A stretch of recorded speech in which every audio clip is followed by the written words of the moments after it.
You want? No, why don't you guys just introduce yourselves? As we speak? Yeah. Rohit Vemula is no more. He took his own life on 17th January 2016. His suicide note and the events that led to his death have highlighted the politics of caste in the making of young Indian minds. Even in the 21st century, or perhaps especially in the 21st century, alterity, it would seem, can only be expressed in silence, in death. 4 years ago, Vemula wrote in his Facebook page, "In a nation like ours, death could be the only thing that can rescue us."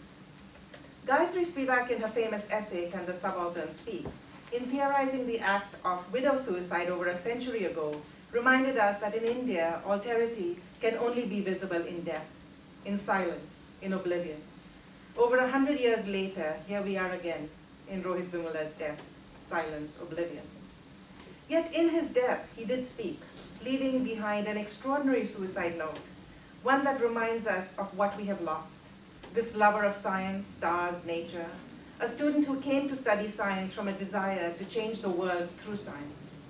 He reminds us that in his death, his death is our doing, the ravages of caste discrimination, the politicization of science, the daily and unrelenting exclusions of Dalit students in our educational institutions. Religion and science are everywhere in the story. Rohit Vemula came to the University of Hyderabad in 2009 as a master's student in science. When he first came, a friend recalls that the Hindu nationalist student group, the Akhil Bharatiya Vidyarthi Parishad, the ABVP, had a stronghold in the sciences. Rohit Vemula was not political and cast his first vote for this group in friendship. Yet 6 years later, he hanged himself, symbolically with a blue banner of the opposing Ambedkar Student Association, an act he felt compelled into because of the machinations of the very group that he first supported. This transformation, this fast evolution, as one author describes it, are the fraught politics of science, religion, and caste in contemporary India.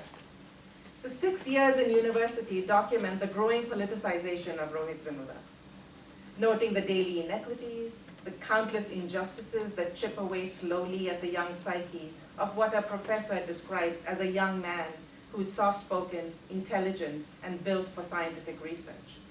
As scholars of caste science in India like Banu Subramaniam and Rennie Thomas have ably described, the science remains the purview of upper caste in small ways and big. And the practices of caste and casteism are the glue that hold the foundations of science together.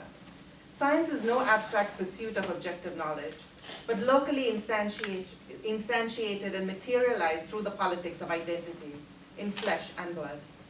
6 years of this relentless climate takes a toll on the young mind, who 2 years into the program switched from the natural sciences to the social sciences.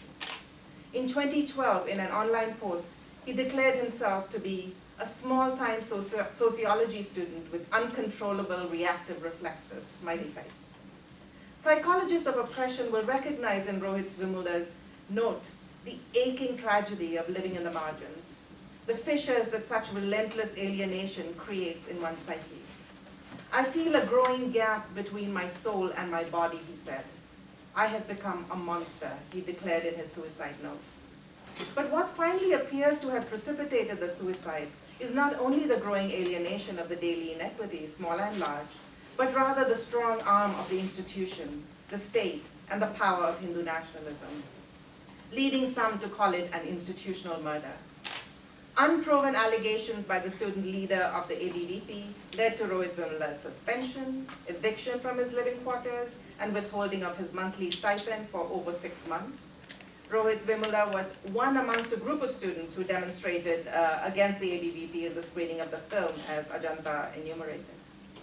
The extraordinary reach of political power is evidenced in the direct involvement of the central government and the Minister of Labor and the Ministry for Human and Resource Development. Such are the tentacles of Hindu nationalism today. Such is its intolerance that even a small altercation in a university in the southern state in India needs to be noticed, silenced. The response is swift, draconian, and absolute. Rather than deal with the complex issues of the case, one response of the government has been to declare that Rohit Vemula is not a Dalit. Such is the power of denial. Such is the silencing of dissent. And in this case, it was final. In a section on his favorite quotes, Rohit Vemula included one by Christopher Hitchens. Never be a spectator of unfairness or stupidity. Seek out argument and disputation for their own sake. The grave will supply plenty of time for silence. And the grave has. Only in the protests of the rising tide against casteism and intolerance in India today lie the hopes to give voice and action for this unfortunate death of so remarkable an individual. Thank you, Banu.